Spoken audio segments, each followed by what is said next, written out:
안녕하세요, 유닙입니다. 이번 영상은 교육과정 B형 사고 구술 영상입니다.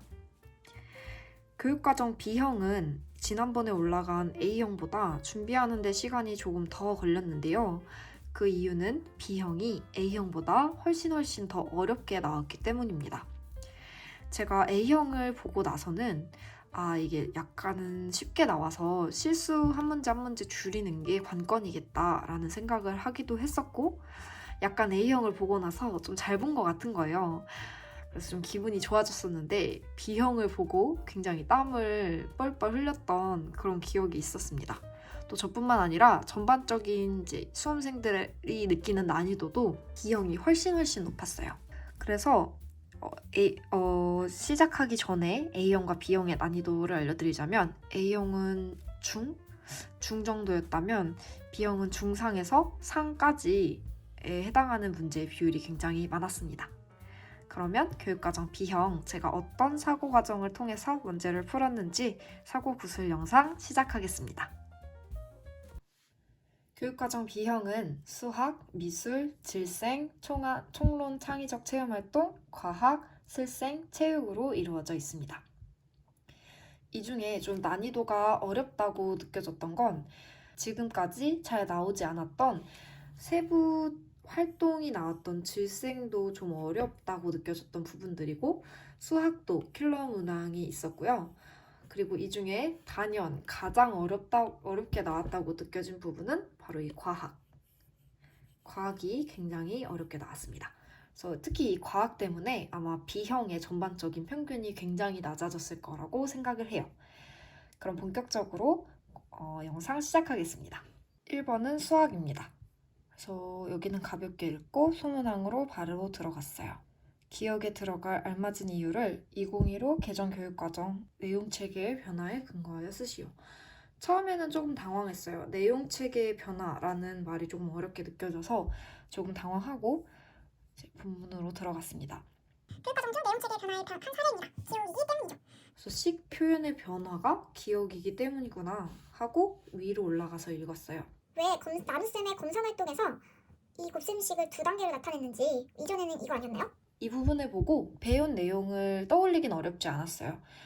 제가 들었던 강의에서 혼합 계산이 5, 6학년군으로 이동했기 때문에 나눗셈 검산을 가르칠 때 이렇게 쓰면 안 된다라고 강의에서 다루어졌었고, 저 또한 말터디 혹은 질문 리스트에 이 부분을 강조해서 질문을 만들었던 게 기억이 나서 이 부분에 대해 답을 떠올리기는 어렵지 않았습니다.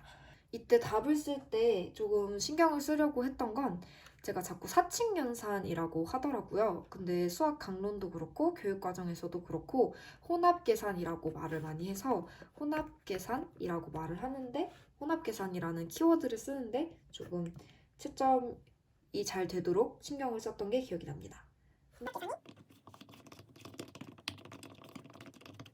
네, 그래서 이 답을 쓸 때 신경을 썼던 건 제가 강론 혹은 교육과정에서 성취 기준에서 외웠던 단어인 혼합계산이라는 키워드를 쓰는 거.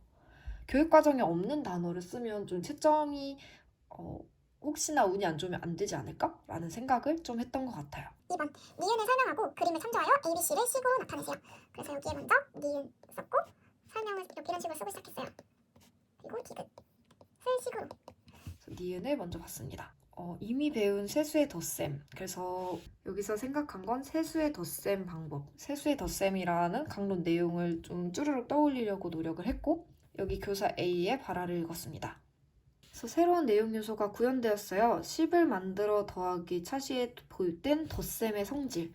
여기서 포인트로 꽂혔던 건 덧셈의 성질이라는 거. 왜냐면 강의에서 굉장히 강조가 됐던 부분이었거든요. 그 다음 덧셈의 성질을 모르는 상태라면 이 계산을 할 때 10을 만들어 더하기 위해 두수인 얘를 먼저 더하는 게 비약적이다. 왜냐하면 이미 배운 게 다르기 때문이다. 그럼 이미 배운 게 6 더하기 4를 먼저 하는 거. 이 식에서 뒤에 있는 걸 먼저 계산하는 게 다르다. 그럼 먼저 배운 건 당연히 앞에서부터 차례대로 계산을 하는 거겠구나 라는 생각이 바로 들어서 원래 방식은 앞에 수부터 차례로 계산한다. 이렇게 쓰기 어렵지 않았습니다. 그러면 니은은 됐고, 디귿을 어떻게 썼는지 볼게요. 세수 ABC를 이용하여 라는 게 좀 중요했어서 이때 ABC도 같이 써놨던 게 기억이 나요. 이 부분을 읽다가 그 덧셈의 성질을 어떻게 지도하게 되는 거죠? 그래서 덧셈의 성질이라는 키워드를 딱 보자마자 제가 외웠던 두 가지가 바로 기억이 나서 바로 옆에 써놨었어요. 교환 법칙, 결합 법칙.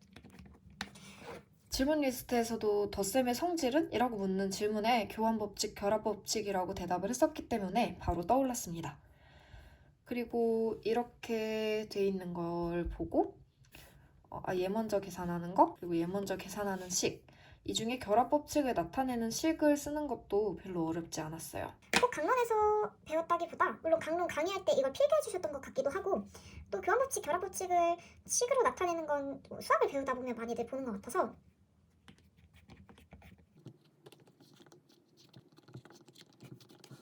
이렇게 답을 썼었고요. 얘도 아마 맞았다고 채점이 됐을 거예요. 그리고 마지막 소문항 3번. 리을과 관련하여. 제가 문제를 읽을 때 굉장히 조심하는 부분이에요. 뭐뭐와 관련하여. 다음 문제에서 구한 몫을 상황에 적절하게 어림하여. 상황에 적절하게 어림하여. 이것도 약간 꽂힌 포인트였는데요. 왜냐면 그 강론 내용을 배울 때 어림에 이제 올림, 버림, 반올림을 적절하게 사용하게 지도하는 게 좀 중요했었거든요. 그래서 그 부분을 이 부분에 약간 꽂혔던 것 같아요. 그리고 소수 셋째 자리까지 나타내시오. 이 부분도 체크를 해두었습니다. 그래서 계산을 해보면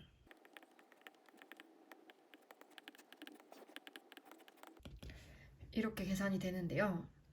이제 이 문제에서 의도한 약간 제가 생각했을 때 이 문제가 요구한 함정에 빠져서 답을 도출한다면 이런 답을 이 문제가 약간 함정을 파놓은 거라고 생각이 들더라고요. 여기에 0이 나오는 걸 보고 그렇게 생각이 들었습니다. 하지만 이만큼씩만 추출을 하면 어찌됐든 2.023 곱하기 13을 하면 26.3보다 조금 더 안 나오잖아요. 그러면 실험에 차질이 생기게 되니까 여기 뒤에 0이 오든 여기 0이 와도 그리고 이 뒤에 아주 작은 수가 와도 올림을 해야 적절한 이 상황에 적절하게 어림을 하는 거구나. 영상에서 말하지는 않았지만 이때 강론 프린트에 있었던 다음과 같은 장면이 떠오르기도 했습니다. 라고 생각이 돼서 정답은 2.024ml로 적었습니다. 그래서 제가 춘파를 봤을 때 실제로도 이 답을 쓰신 분들을 많이 봤던 것 같아요. 그래서 이런 부분들에서 이 문제가 약간 여기 함정을 팠구나 라고 생각을 했던 게 도움이 됐던 것 같고 또 제가 연산 실수가 진짜 많거든요. 수능에서도 그렇고 모의고사 볼 때도 연산 실수를 정말 많이 했었어요. 그래서 연산 실수를 내가 많이 하니까 연산 실수 조심하자 라고 생각했던 것, 그리고 이거랑 관련된 강론 상황을 떠올렸던 것, 이 문제가 의도한 함정을 생각했던 것, 이 세 가지가 문제를 푸는데 도움이 됐던 점들인 것 같습니다. 그래서 가채점 할 때 이 1번은 다 맞았다고 채점을 했고 제가 스스로 생각하기에 무난한 난이도로 출제가 되었다고 느꼈습니다. 수학 2번입니다. 도형 영역이구나. 이 부분만 체크하고 소문항을 바로 읽었습니다. 니은을 고려하여 기억의 방법으로 사각형을 정리하시오. 제가 사실 이 문제를 틀렸어요. 사실 이 문제가 어렵지는 않거든요. 제가 이 문제를 틀린 이유 먼저 말씀드리면 이제 기억의 방법으로 사각형을 정의하시오인데 제가 니은을 고려하여 이 부분을 아예 누락시켰어요. 그래서 이 부분을 읽지도 못했고 제시문에 니은이 있다는 것도 체크하지 못하고 문제를 풀어서 완전 다른 답을 썼었거든요. 문제에서 요구한 답은 니은, TNS의 수학적 다양성의 원리를 고려해서 그림으로 제시하여 이해가도록 정의하는 방법이니까 기억의 방법으로 사각형을 정의하려고 했다면 니은을 고려한다면 결정적 속성을 고정을 하고 비결정적 속성을 변화시켜서 다양한 사각형의 사례를 제시해서 사각형을 정의하는 그런 방법이었을 거고요. 그러려면 좀 이런 굉장히 다양한 사각형의 예를 제시해서 사각형을 정의한다 이런 답을 원했을 텐데 제가 아예 니은을 고려하지 못하다 보니까 그냥 사각형의 정의만 썼어요. 이 문제를 풀 때. 그래서 여러분들이 문제를 푸실 때 제가 물론 이런 습관을 들이려고 하긴 했지만 이제 그 놓친 거죠. 이 문제에서는. 여러분들은 모의고사에서 좀 문제를 풀 때 문제를 꼼꼼히 읽고 그리고 그걸 답을 쓸 때 누락시키지 않게끔 하는 그 문제풀이 과정을 좀 몸에 습관을 아예 익혀버려서 저처럼 이런 실수를 하지 않기를 바랍니다. 모의고사에서 그런 부분들을 연습하셨으면 좋겠고 이런 거 틀리면 굉장히 후회 많이 되거든요. 왜냐면 이 정도 난이도의 문제는 많이들 맞추세요. 그래서 이런 실수 안 하시게끔 모의고사 때 많이 연습해 보시길 바랍니다. 그럼 소문항 2번. 디귿에 들어갈 알맞은 말을 쓰시오. 그래서 디귿이 여기에 있어요. 그래서 직각은 내포적으로 정의하지 않았는데 직각을 원래 내포적으로 정의하면 이렇게 생기는 이 각을 각각 직각이라고 합니다. 이 문제는 그냥 틀렸습니다. 왜냐하면 강론 공부할 때 이 부분은 외웠어요. 직각을 정의를 하기 어려우니까 이 방법으로 정의한다는 건 외웠거든요. 학생들한테 가르칠 때는. 근데 그렇게 하지 않고 원래대로라면 이렇게 정의해요 라는 부분을 저는 프린트에서 본 기억이 없더라고요. 그리고 제가 이 부분을 그렇게 꼼꼼히 공부하지 않았어서 바로 틀렸고 그리고 2번은 그냥 딱 보고 이건 절대 모르겠다 하고 바로 포기했습니다. 바로 포기하고 바로 넘어갔고요. 문제를 끝까지 다 풀고 다시 돌아와서 시간이 남았을 때 혹시나 채점이 될까 하고 이제 저는 빈칸으로 내는 문제는 없게 하려고 최대한 했었거든요. 그래서 이런 주저리 저만의 직각의 정의를 썼으나 당연히 틀렸습니다. 그럼 소문항 3번. 리을에 들어갈 알맞은 수 5개를 쓰고 니은에 들어갈 수를 쓰세요. 여기 이렇게 체크하고 들어갔어요. 그래서 문제를 읽었고 그래서 여기 들어갈 수 5개를 쓰라는 건 경우의 수가 5개가 있다는 거구나 라고 생각을 하고 들어갔습니다. 이 사각형을 B, 이 사각형을 C라고 생각했어요. A는 무조건 다 직각일 수밖에 없으니까 이제 B랑 C만 경우의 수를 그리고 문제를 풀었습니다. B는 우선 2개만 직각인 경우 4개 다 직각인 경우가 있다고 생각을 했고요. C는 직각 그림이 하나밖에 안 주어졌으니까 약간 이런 식으로 해서 직각이 하나인 경우 직각이 2개인 경우 직각이 4개인 경우 경우를 했습니다. 그래서 2개, 4개, 1개, 2개, 4개 해서 이렇게 해서 3, 4, 6, 5, 6, 8 겹치는 거 하나 지우고 3, 4, 5, 6, 8을 적었는데요. 처음엔 여기에 3, 4, 5, 6, 8을 적고 그리고 다음 문제인 미음에 들어갈 수 원판을 제거했을 때 A에 들어갈 수 있는 직각의 수는 4개 뿐이죠. 그래서 4개를 바로 썼습니다. 들어갈 수를 쓰라고 해서 단위는 안 쓰고 4만 썼어요. 제가 이걸 파란색으로 썼잖아요. 이게 왜냐면 이게 오답이거든요. 제가 처음엔 이게 답이라고 생각을 하고 답을 쓰고 넘어갔어요. 그리고 답 풀고 점검을 했는데 제가 점검을 할 때 했던 게 내가 문제에서 요구하는 걸 썼는지를 항상 점검을 했거든요. 문제에서 요구하는 게 아니라 내가 뭘 다른 걸 쓰지 않았는지 뭐 2개 쓰라고 했는데 3개를 썼다거나 2개 쓰라고 했는데 1개를 쓴 건 아닌지 내 체표 중에 뭐를 쓰라고 했는데 내가 그걸 썼는지 이렇게 문제에서 요구하는 걸 다르게 쓸 때가 많아서 점검을 할 때 그걸 굉장히 꼼꼼하게 보려고 노력을 했어요. 그래서 답을 보고 리을에 들어갈 알맞은 수 5개, 직각은 모두 리을입니다. 그런데 이제 이 과제에 들어갈 답인 거잖아요. 과제를 다시 읽었는데 원판을 제거했을 때 3개의 사각형에 있는 직각은 모두 몇 개입니까? 근데 제가 지금 B와 C의 경우만 답을 쓴 거예요. 근데 A의 직각의 개수를 안 더했더라고요.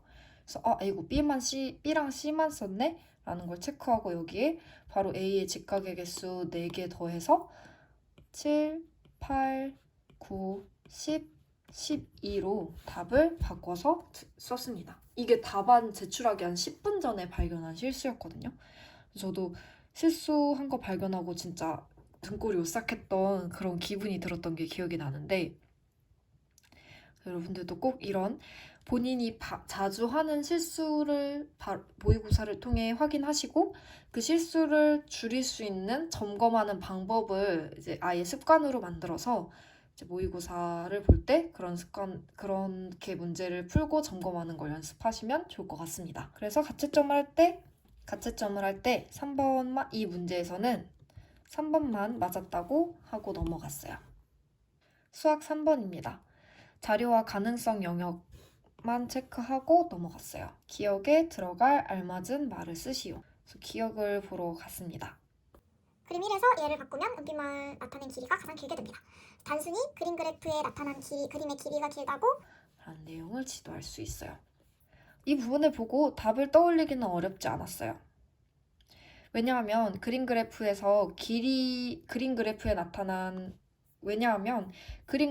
이런 식으로 띠 형식으로 되어 있는 그림 그래프에서 길이가 길다고 자료의 양이 많다는 건 아닌 게 중요하다라는 점이 강론 강의에서도 굉장히 중요하게 다뤄졌었거든요.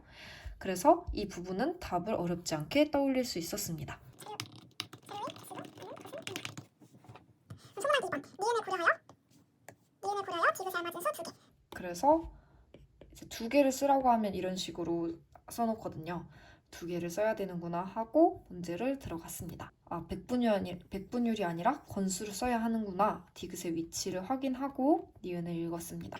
표에서 백분율의 합이 100%이면서 각 항목의 백분율이 모두 자연수가 되고 과학과 역사 이외에는 백분율이 서로 같지 않도록 하려고 한다. 가 조건이구나. 그런데 표에서 백분율의 합이 100%가 되는 건 너무 당연한 조건이니까 제가 체크한 조건은 이 2가지예요. 이 2가지 조건을 지키는 게 이 문제에서 답을 쓰는데 굉장히 중요하게 여겨지겠구나 라는 생각을 했습니다. 그래서 제가 지켜야 할 조건을 옆에 써놓았어요.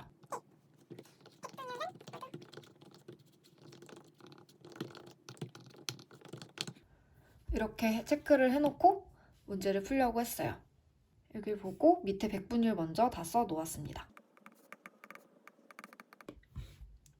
그러면 얘네들을 다 더한 게 65%여서 문학이랑 수학을 백분율을 더하면 35%가 나오는구나 라고 생각을 했어요.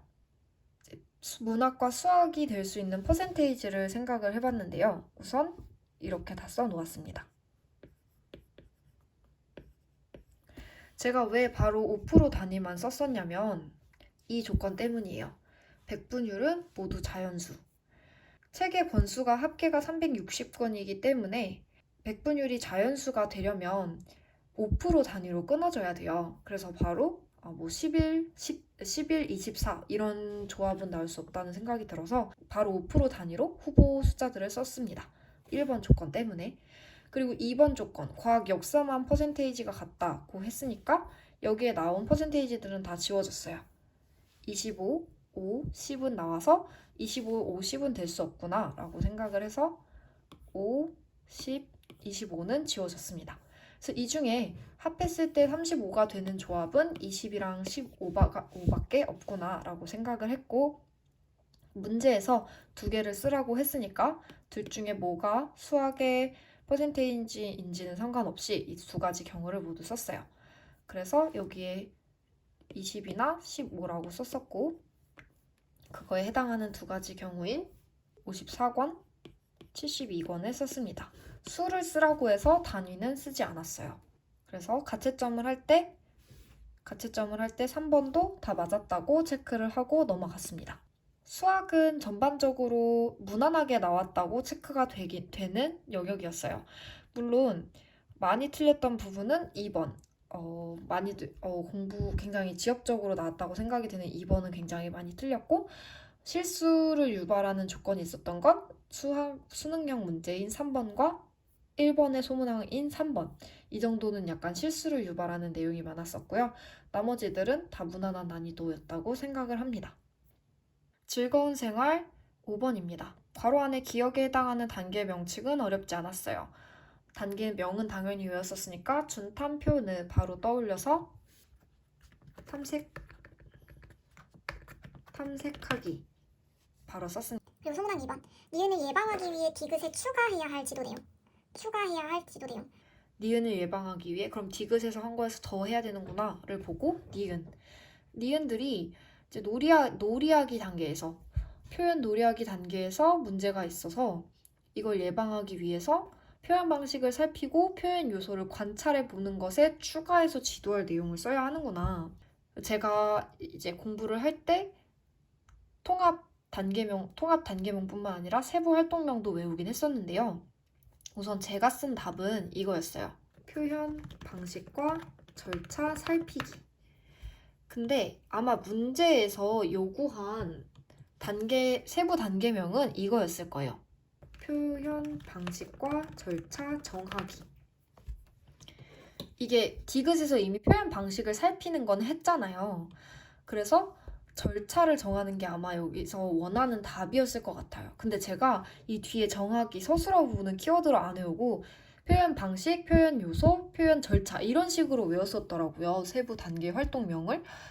그래서 이제 절차라는 키워드는 잘 넣었는데 절차를 정한다는 키워드는 제가 또 안 썼잖아요. 그래서 가채점 할 때 여기는 세모를 했습니다. 맞았는지 틀리게 해줬는지 모르겠더라고요. 그래서 이제 즐거운 생활은 이렇게 풀었었고 2번이 약간 어렵게 나왔던 문제예요. 왜냐면 세부 단계명까지는 그 전에 잘 나오지 않았던 부분이었기 때문에. 총론 창의적 체험활동 6번입니다. 바로 소문항을 읽었어요. 기억에 들어갈 지도교사의 답변을 쓰고 타당한 이유도 쓰는데 이 부분을 체크했어요. 교육과정에 근거해서 써라. 이 부분을 체크하고 읽었습니다. 그래서 이 부분의 답은 어렵지 않았어요. 왜냐면 강의에서도 굉장히 집어주셨던 부분이고 많이들 당연히 외웠던 부분이 문제로 나와서 출제 범위 자체는 굉장히 쉽게 나온 부분이었습니다. 그래서 학년군별 총 수업 시간 수는 증가는 돼도 감소는 안 되거든요. 그래서 먼저 답변을 썼어요.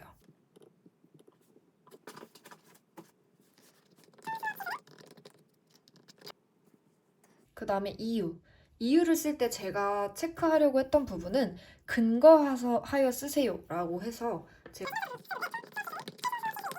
최소 수업 시수라는 부분에 좀 신경을 썼었어요. 뭔가 근거하여 쓰라는 조건을 그냥 주진 않았을 것 같아서 최소 수업 시수라는 그 총론 용어를 굳이 넣어서 썼습니다. 미음 중 적절하지 않은 지수 한 가지를 찾아서 기호를 쓰고 기호 그리고 적절하지 않은 이유를 교육과정에 근거하여 설명하시오. 제가 여기서도 근거하여라는 이 부분을 체크를 했었는데 이것 때문에 조금 어렵게 느껴졌어요.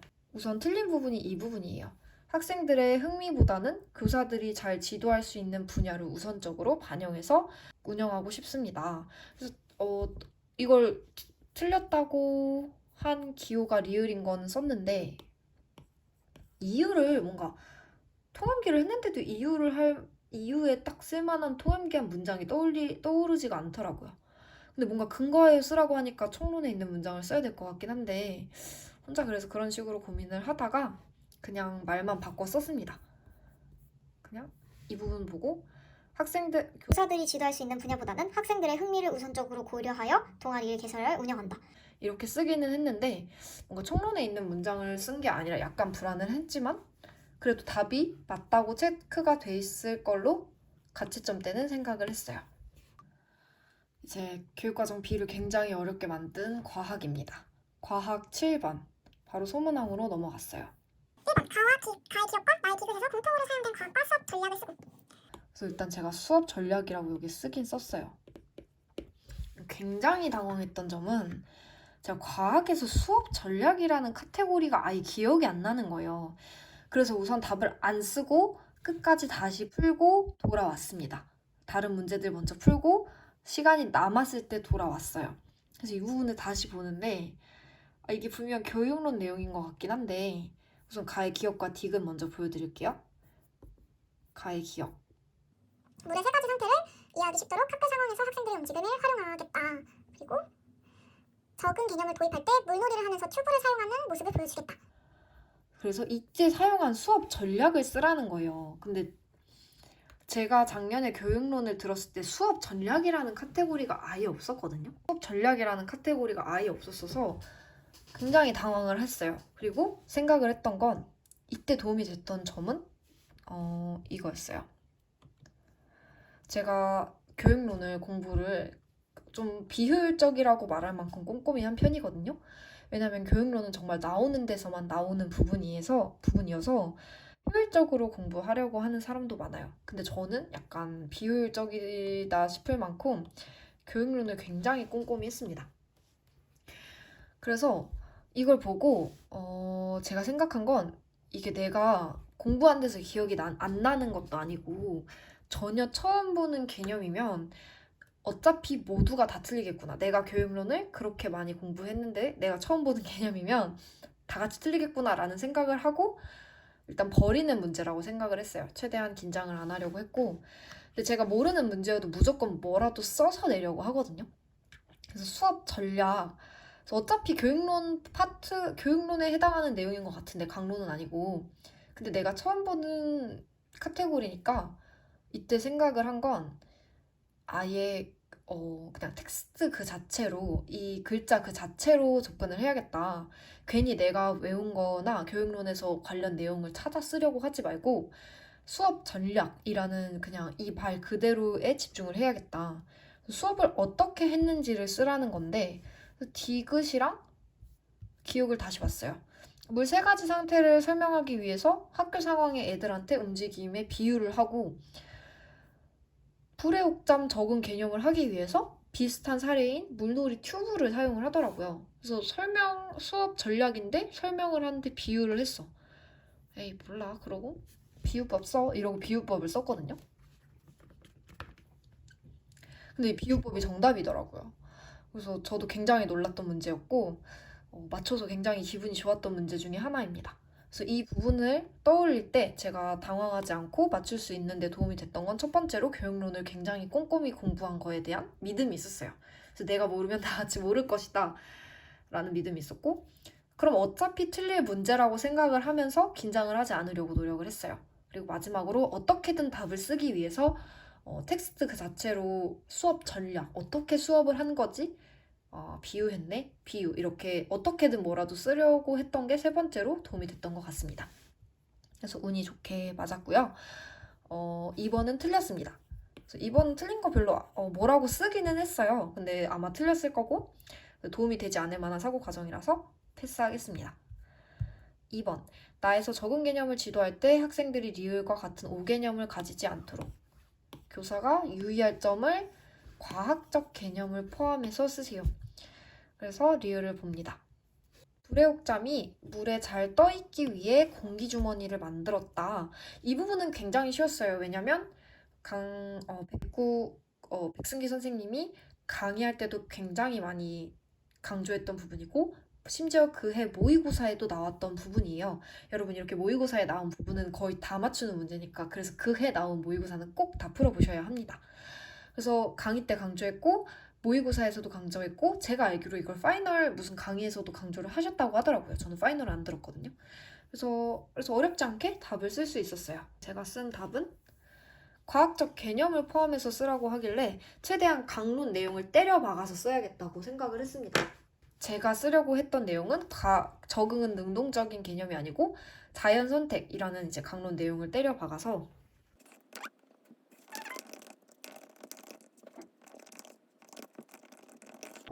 제가 이 답을 지금 답지에는 안 써놔서 정확히 이렇게 썼는지 모르겠는데 제가 여기 답변에 쓰려고 했던 건 적응은 능동적인 개념이 아니라는 거 그리고 자연선택이라는 개념 강론에 나왔던 뭔가 키워드를 어떻게든 버무려서 이 과학적 개념을 포함하여 쓰라고 하는데 어떻게든 얻어 걸리게끔 썼던 게 기억이 나요.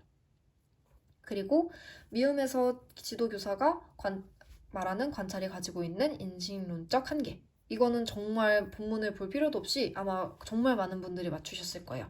관찰의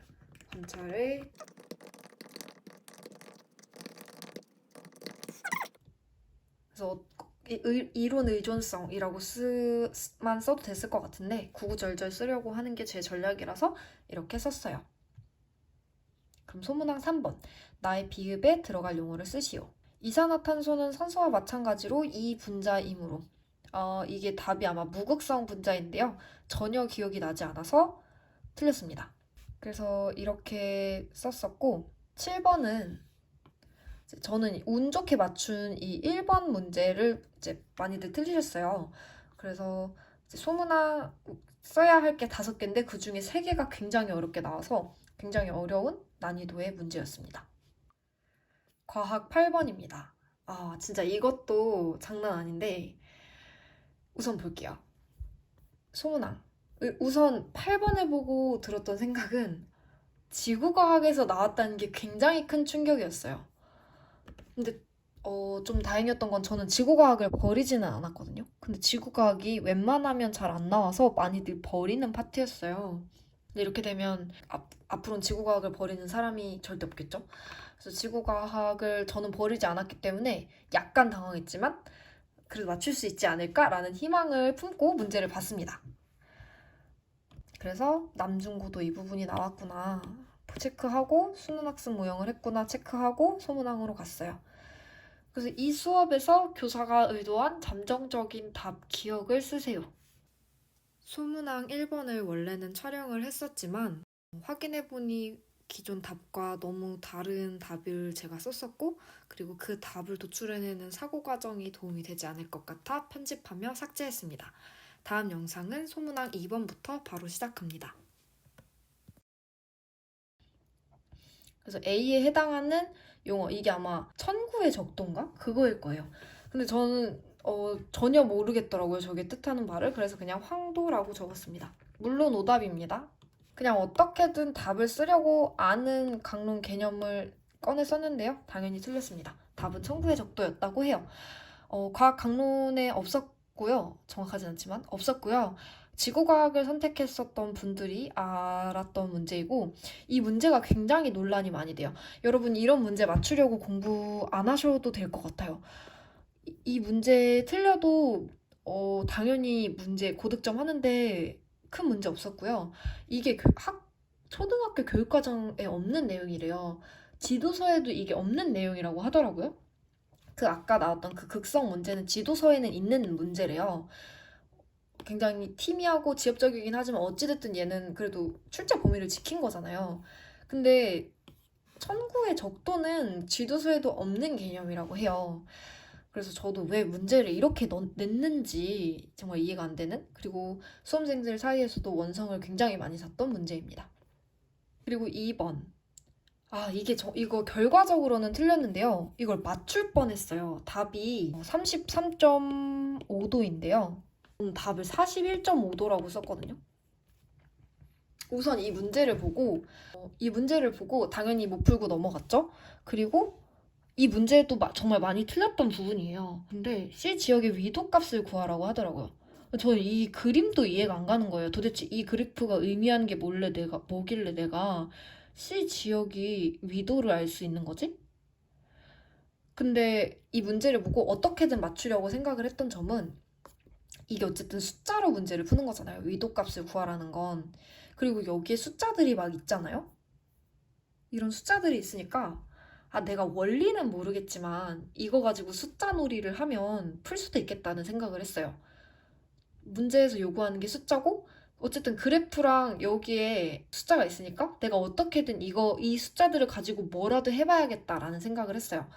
그래서 우선은 얘네가 ABC 지역의 남중고도 그래프라는 것, 그리고 얘가 의미하는 게 뭔가 봤는데 이걸 보고 A 지역의 위도는 알 수 있었어요. 우선 정확하진 않습니다. 지금부터 하는 모든 제 설명은 굉장히 야매적인 것이고 틀릴 수도 있고 저도 왜 이렇게 생각했는지 이제 근거하지 않은 강론 자료에 근거하지 않은 정말 제 사고 과정이라고 생각을 하시면 돼요.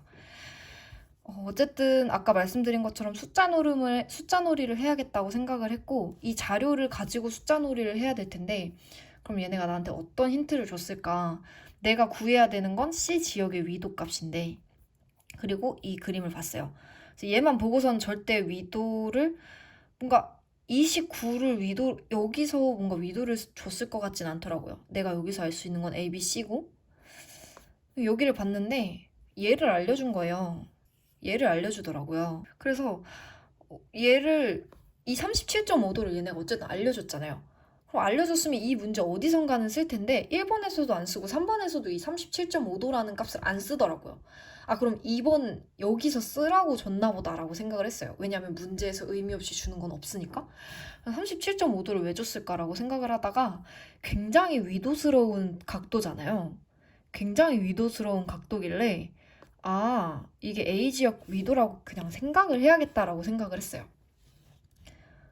정확하진 않습니다. 저도 이게 왜 A지역 위도인지 기억이 전혀 나지 않는데 그냥 이걸 A지역 위도라고 생각을 하기로 했어요. 너무 위도스러운 각도잖아요. 그래서 그걸 보고 이걸 보니까 여기서 ABC의 남중고도가 달라지잖아요. 여기를 봤는데 여기가 남중고도잖아요. 이 가장 높을 때가 4도 차이가 나더라고요. 그래서 위도가 4도 차이가 나나 보다 하고 처음에 위도가 4도 차이가 나나 보다 하고 37.5도에서 4도를 빼서 33.5도를 답으로 썼다가 여기서는 A가 더 크잖아요, 값이. 29보다 A가 더 높게 있잖아요. 그래서 4도를 빼는 게 아니라 더하는 건가 보다 하고 33.5도에서 41.5도로 바꿨습니다. 근데 답은 33.5도였는데요. 왜냐하면 제가 이걸 집 가는 지하철에서 떠올렸는데 얘가 C지역이 위도가 남중고도가 더 높잖아요. 그러면 더 더운 지역이라는 얘기니까 위도는 더 낮아야 되니까 빼야 됐더라고요. 그래서 33.5가 답인데 바꿔서 틀려서 굉장히 뼈 아팠던 기억이 있습니다. 그래서 제가 운으로 맞추지도 않고 맞출 뻔한 이 문제의 사고구술을 한 이유는 제가 이 문제를 풀기 위해 아둥바둥했던 그 과정이 혹시나 도움이 될까 해서 맞추지도 못한 문제를 사고구술을 이렇게 했는데요. 여러분들도 이렇게 괜히 어려워 보이는 문제라고 너무 빠르게 포기하시기보다 어떻게든 맞추라고 힌트는 줬을 텐데 라는 생각을 가지고 접근을 하시다 보면 이렇게 운에 맞게 얻어 걸리는 문제가 분명히 한 개쯤은 있으실 겁니다. 그래서 맞추지도 못한 문제의 사고구술을 이렇게 열심히 찍어보았어요. 소문항 3번. 이 수업의 3단계 개념 적용에 적합한 교수학습 활동을 구체적인 상황을 포함하여 제시하시오. 그래서 탐색에서는 이제 남중고도가 달라지는 걸 보고 개념 도입해서 남중고도 배우고 그럼 이제 적용해보는 거 정말 친절하게 적용까지 알려줬더라고요. 그래서 저는 답을 쓰기는 썼는데요. 근데 제가 이 문제를 가채점 할 때 틀렸다고 생각을 한 점은 우리나라랑 계절이 반대면 남중고도가 아니라 북중고도라고 한다고 하더라고요. 그래서 이것도 그냥 가채점 할 땐 틀렸다고 했는데 맞았는지 틀렸는지는 잘 모르겠습니다. 그래서 정말 지옥의 난이도였던 8번 사고구술은 여기까지고요. 정말 많이들 1번 소문항 1, 2, 3번 중에 만만한 문제가 단 하나도 없었고 지구과학에서 나왔다는 것 자체가 수험생들을 굉장히 당황하게 빠뜨렸던 문제입니다. 그래서 기출을 분석을 하실 때 여러분들이 생각을 하셔야 되는 건 이런 문제를 맞추기 위해 어떻게 공부를 해야 할까 보다는 제가 생각할 때 이렇게 어려운 문제가 나온다면 다 같이 틀릴 테니까 너무 긴장하지 않는 것 그리고 어떻게든 뭐라도 쓰는 이제 아무거나 얻어 걸리게끔 뭐라도 쓰기 위해 문제를 뚫어져라 쳐다보는 연습 이런 것들이 필요하다는 것만 생각을 하고 가시면 될 것 같아요. 이런 청구의 적도 같은 걸 맞추기 위해서 지엽적인 것 공부하다가 다들 맞추는 문제를 틀릴 수도 있고 이 청구의 적도 100명 중에 90명은 틀렸을 텐데요. 그 90명들도 고득점 하는데 전혀 영향을 안 미쳤을 그런 문제니까요. 기출 분석하실 때 이걸 어떻게 하면 맞출 수 있을까 보다는 내 시험장에서 이런 말도 안 되는 문제가 나왔을 때 나는 어떻게 마인드 컨트롤을 해야 할까? 나는 어떤 자세를 가지고 문제를 봐야 할까를 좀 더 고민하시는 게 오히려 더 생산적인 고민이라고 생각을 합니다. 슬기로운 생활 9번입니다. 슬기로운 생활 9번은 시험장에서 만났을 때 굉장히 당황스러웠고 헛웃음이 나왔던 그런 문제였어요. 읽어볼게요. 이렇다 기억에 들어갈 발문을 써야 되는구나 까지 체크를 하고 다음을 읽었어요. 뱀의 겨울잠 장소를 포함하여. 그래서 보고 뱀의 겨울잠 자는 장소를 내가 외웠어야 했던 건가? 라는 생각을 했고 고민을 했어요. 약간 당황스러운 문제였거든요, 이게. 왜냐면 통합은 강론을 공부를 안 해요. 그러니까 하는 부분도 있긴 했어요. 아주 조금 구자경 선생님이 다뤄주시긴 하는데 겨울잠 자는 장소를 강론 내용으로 외우진 않았단 말이에요. 그래서 이제 읽어봤어요.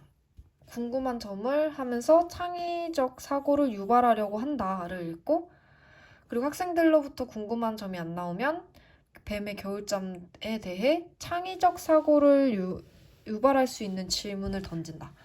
그래서 이 문제를 보고 제가 생각을 했던 건 이 문제를 어떻게 채점할까였어요. 약간 황당한 문제니까 제가 황당한 문제나 어려운 문제를 보면 얘를 어떻게 채점할까도 생각을 해보거든요. 얘를 어떻게 채점할까 생각을 해봤는데 제가 이 문제를 낸 사람이라면 이 창의적 사고를 유발할 수 있는 발문을 썼는데 중요한 포인트를 두지 뱀의 겨울잠 장소를 채점 키워드를 설마 넣을까 싶더라고요. 왜냐면 물론 교과서에서 뱀의 겨울잠 장소를 다루겠죠. 이게 실제로 교과서에서는 땅속이었나? 땅속이라고 나온다고 해요. 근데 시험장에서 당연히 기억이 안 나고 뱀의 겨울잠 자는 장소가 얼마나 다양하겠어요. 이 세상에 뱀이 몇 마리인데 종류가 얼마나 다양한데 꼭 뭔가 교과서에 나온 답이 아니어도 이의제기를 하면 걸릴 그런 키워드라고 생각을 했어요. 뱀의 겨울잠 장소는. 저는 동굴이라고 썼거든요. 동굴을 포함해서 썼는데 동굴에서 겨울잠을 자는 뱀도 있을 거 아니에요. 그럼 제가 이의제기하면 당연히 반박을 못하지 않을까요? 그래서 제가 이 문제를 냈다면 채점 기준에 땅속을 박아놓진 않았을 것 같았어요. 그래서 당황을 하지 않으려고 했고 그냥 창의적 사고를 유발할 수 있는 질문이면 되겠다. 근데 이제 조건이니까 장소를 포함하긴 하는데 굳이 이 장소가 뭔지 떠올리는 시간을 쓰지 말아야겠다라는 생각을 했고 그래서 제가 쓴 답은 왜 뱀은 땅속에서 잠을 잘까? 였습니다. 창의적 사고를 유발하는 발문이니까 왜? 라는 질문을 넣어서 다양한 답이 정해지지 않은 질문을 하려고 했고 땅속이라는 키워드를 넣어서 문제가 요구한 발문, 장소를 포함해서 쓰려고 했어요. 그리고 또 고려한 조건은 창의적 사고를 유발할 수 있는 질문. 그래서 이렇게 썼습니다. 저는 아마 맞았다고 가채점을 했고요. 그냥 이렇게 이 문제의 사고 구술을 보시면서 생각할 건 어려운 문제를 만났을 때 채점 기준이나 채점 과정을 떠올리는 것도 도움이 될 수 있겠다라는 것만 얻어 가시면 될 것 같습니다. 체육도 앞에 미술처럼 굉장히 적절한 난이도로 나온 문제라고 생각을 해요.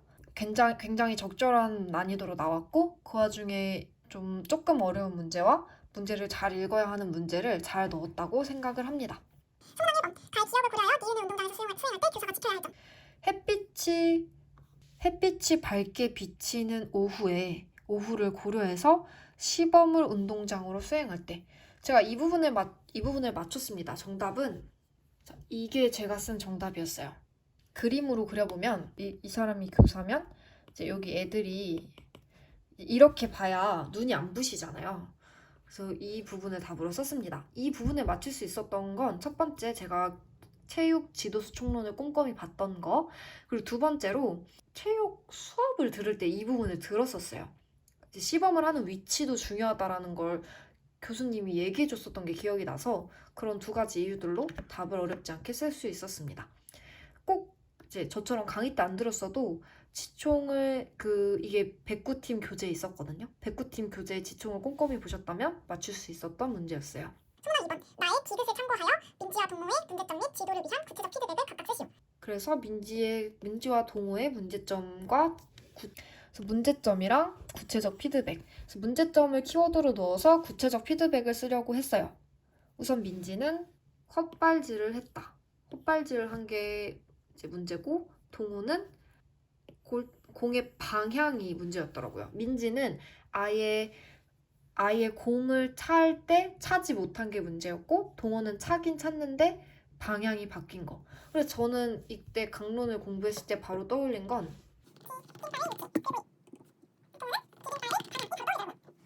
제가 이게 바로 떠올릴 수 있었던 건 강론 프린트 자료에서 공 차기를 지도할 때 공이 있으면 공과 디딤발을 주먹 한 개의 간격 정도로 놓아야 하고 공의 진행 방향과 발의 방향을 같이 놓아야 한다. 이걸 제가 외우고 있었어서 외운 내용을 바로 떠올릴 수 있었습니다.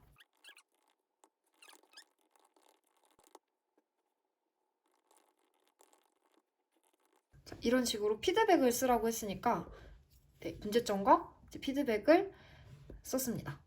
맞았다고 이제 가채점 할 때 이 두 개는 맞았다고 했어요. 그리고 3번. 가의 C와 나의 D를 토대로 비율에 해당하는 걸 써봐라. 교수 학습 활동 계획 중에 4가지 하나. 그래서 이 부분은 어렵지 않았어요. 교수 학습 활동 계획이라는 부분을 보자마자 4개가 떠올렸고 그 중에 가의 C와 D에 맞는 건 이제 안전 관련된 조항이었으니까 안전 고려를 어렵지 않게 쓸 수 있었습니다. 그래서 체육은 가채점 할 때 다 맞았다고 채점을 하고 넘어갔어요. 마지막 11번입니다. 3, 4학년군 도전 영역 매트 부분인 걸 체크하고 소문항 읽었습니다. 내용책에 문제가 또 나왔구나. 관련 기능을 써야 하는구나. 그중에 기억에 해당하는 기능을 써야겠다. 여기엔 영역은 안 나왔지만 당연히 여기서 도전 영역이라고 했으니까 도전 영역 기능 떠올렸고요. 그래서 도전 영역 턴킹을 바로 떠올렸고 그중에 자신이 하는 걸 촬영해서 반성을 하는 건 분석하기에 해당을 한다고 생각을 했어요. 분석하기 답으로 작성했습니다. 2번. 가의 교수학습 과정안과 나의 니은에 해당하는 수업 모형의 특징 중 학생 측면의 장점을 쓰세요. 당연히 직접 교수 모형의 장점이나 특징을 당연히 외우고 있었기 때문에 바로 쓸 수 있었습니다. 그리고 3번도 강론 내용을 공부했다면 어렵지 않게 쓸 수 있는 내용이었습니다. 앞구르기를 할 때 몸을 둥글게 유지하는 걸 굉장히 중요하게 생각을 하거든요. 아마 강론 강의 들으시면 다들 공감하실 거예요. 그래서 저는 구체적으로 쓰라길래 2가지를 썼습니다. 이거 말고도 다른 내용이 있었는데 저는 2가지를 쓰려고 노력을 했고 왜 2가지를 하려고 했냐면 구체적으로 쓰라고 했는데 제가 또 체크하는 것 중에 하나가 배점이거든요. 배점이 2점이니까 적어도 2개는 써야겠다라는 생각이 들어서 턱과 무릎이라는 2가지 포인트를 썼습니다. 뭔가 2점이면 1개만 쓰면 1점만 준다 이런 채점 조항이 있지 않을까라는 생각이 들었기 때문에요. 그래서 이렇게 B형 사고구술도 끝났습니다. B형 사고구술 영상도 여러분들이 공부하시는데 도움이 되셨으면 좋겠어요. 이 영상을 볼 때 또 좀 참고하셨으면 좋겠는 점은 제가 어느 부분을 공부를 했길래 맞춘 건지 그리고 어려운 문제를 만났을 때 어떻게 생각을 하려고 했는지가 여러분들한테 좀 도움이 됐으면 좋겠다고 생각해서 찍었던 부분이고요. 이 영상이 너무 길어지다 보니까 다 못 보시는 부분들이 있으실 것 같아요. 예를 들면 제가 배점을 고려한다고 했던 점이나 답안지 작성할 때 고려한다는 점, 채점 기준을 생각해 보려고 한다는 점, 그런 부분, 그리고 제가 영어 문제 풀 때 보여드렸던 꼼수처럼 더 도움이 될 만한 내용인데 너무 긴 영상 안에 포함돼서 많은 분들이 많이 못 보실 것 같다고 느껴지는 부분은 제가 나중에 따로 답안지 작성 요령이라는 타이틀로 영상을 따로 만들 예정이니까요. 그 영상을 확인해 주시는 것도 좋을 것 같습니다. 그리고 이 영상에서 그리고 A형을 먼저 보신 분들은 알겠지만 좀 달라졌다 쓰는 방법이 좀 보기 편하게 타자도 잘 쓰는구나 라고 느끼셨을 텐데요. 바로 이번에 새로 구매한 스마트 폴리오 키보드와 트랙패드 덕분입니다. 그래서 이 스마트 키보드 폴리오와 트랙패드 언박싱 영상도 목요일날 올라가니까 많이 봐주세요. 그럼 이번 영상도 여러분들이 이면 공부하는데 도움 많이 됐으면 좋겠고 저는 다음 영상에서 뵙겠습니다.